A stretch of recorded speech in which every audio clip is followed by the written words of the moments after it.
just had surgery on my knee. I just had surgery on my knee, bro. I just had surgery on my knee, bro. I just had surgery in your ears when we go there with the chill, bro. Chill. What's the top worst fear of any black man in America, and since the beginning of post-slavery, since, dealing with white people and stuff like that? Getting stopped by the police, or having them, pull up behind you or whatever, and just understanding that interaction, whatever that interaction is, it might not, it could and very well may go left. And that's what I want to talk about today. I'm not sure if you guys heard about it, but yesterday, Tyreek Hill was actually in the news because he's on the way to a game or on the way to, the facility, wherever he was going, and was stopped by the police in Miami. And, as usual, being black and being in, a nice car and having money and having wealth, and also being more physically dominating over, them, cause a issue, He really didn't even do anything. Even before he even got out the car, it was already tweaking and looking for a reason to really just go overboard on him. And I just want to get my thoughts on it. First things first, what I want to say on this situation is, black men, if you are out there and you get stopped by the police, just comply with them. Just do what they want you to do. Get out of that situation. Because 9 times out of 10, it's really a lose situation for us. We can't win no matter what we do, no matter what we say, no matter how. Good thing he's a famous, football player, so he can actually get some type of, justice done because it's, people know him, people care about him, and he has money. But most people that go through this situation when, the police stop them and they get some type of injustice done to them, nothing ever happens. You can just tell by how these police were treating him. This wasn't the first time. This wasn't their first go round in trying to treat a black man super, super aggressive. And it's funny because these policemen were not white. They were not white. They was definitely Mexican and Hispanic, background, whatever the case may be. But I always say this, if y'all know anything, it doesn't matter, your skin color, if you've been indoctrinated and if you've been pretty much, made into think like a white man. A lot of these, policemen, they don't even look at their color anymore. They represent blue. They represent, the police force. They represent their, their brotherhood in the police force or whatever. So they don't even look at themselves as whatever their race is. They look at themselves as, oh, these are, we're the cops, we're the protectors, But the whole time, these are the individuals that's come into the communities and pretty much being domestic terrorists in their own communities. And most of the times, it ain't even in their communities, it's in our communities. So they're coming to our communities and they're policing us super, super aggressive. And they're not, a lot of times they're killing us. I'm so glad that this didn't turn into one of those situations, where a black man did have to get killed and gunned down for another hashtag, We don't need that, But Tyreek Hill is still a hashtag because this is one of those situations where we can actually point out the wrong in the cops and address the issue.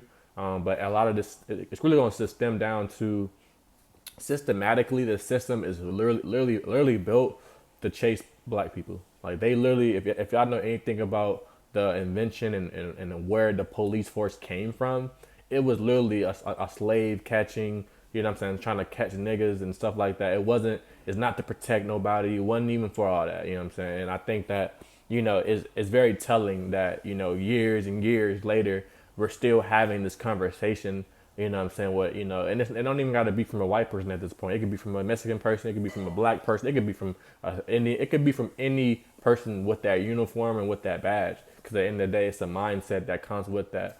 And I don't know what they train them on or how they train them, but most of the times these people are, scared. They don't have any type of, logic. They're just very, very irrational with their movements and how they do certain things. How you go from trying to, pull somebody over to, getting them out the car to say, I'm finna break your window. and they're pulling you out, slamming you to the ground. Like, it'd be different if this man is resisting arrest and he's trying to, get away or something, and you pull him to the ground because he's like, hey, I gotta show you that, we ain't gonna let you do all that. But he wasn't even doing any of that. You got him out, you opened his door, you got him out the car. Not only is getting him out the car was good enough for you. You want to show that, I'm finna dominate you. I'm finna put you on this ground and show you that I'm finna, make a mockery of you in front of everybody because everybody driving by and stuff like that.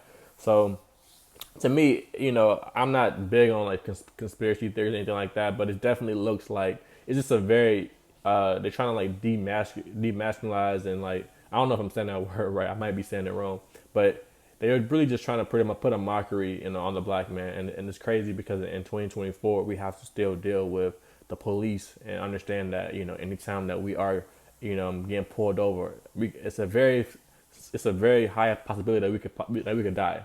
They could pull us over. They could find something. They can make something on us or put something on us and say that we had weed or we did this, and we could end up you're gonna go into jail or even worse. They try to shoot us or kill us if we try to move any you know what I'm saying, any inch of a movement. If we jerk a little bit too much, they ready to kill us. You know what I'm saying? So I always like to end my video with type of solution. The solution that I would say that we can do is police our own communities. You know what I'm saying? We need to police our own communities. You know what I'm saying? Especially, you know, as we continue to like the next 10, 15, 20 years, I would love, and we're already doing some of that. If you know anything about the 10,000 Fearless and, you know, what the Nation of Islam is doing when it comes down to being able to police communities and, you know, just pretty much be in the communities and fund communities and have different community development programs and just different things going on that can help change some of this, because a lot of this comes from just, you know, us, you know, still using the same old system and not being able to replace it with something better. Because at the end of the day, it's not the fact that, you know, the people are bad, it's the system.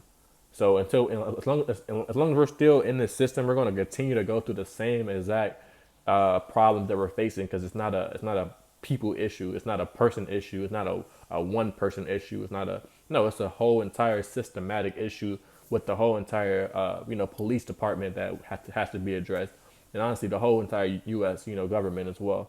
But I feel like that would be one solution that we could definitely do. You know, getting into the communities a lot more, having black men, black women, you know, actually be in the communities, policing their own communities. You know what I'm saying? Instead of you depending on the police to, you know, protect and, you know, pretty much, you know, take you to your games and what is it called when they have to do the things where they have to pretty much be with you while you like kind of travel with you, whatever it's called, pretty much protect them.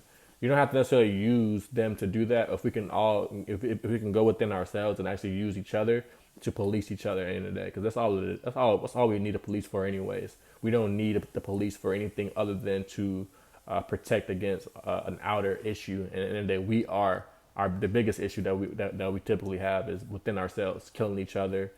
You know, having certain, you know, for the athletes, having certain, you know, chains, cars, things that other people want.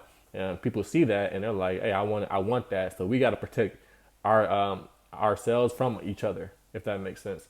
But tell me what y'all think about this down below. I think this is a very systematic issue. I think that it's only going to be solved by us going to the communities and being the police over ourselves, not relying on the same old wicked system to continue to police over us. Yeah, tell me what y'all think down below. Should recommend having another video. I'm gonna see you on my next video, and I am out.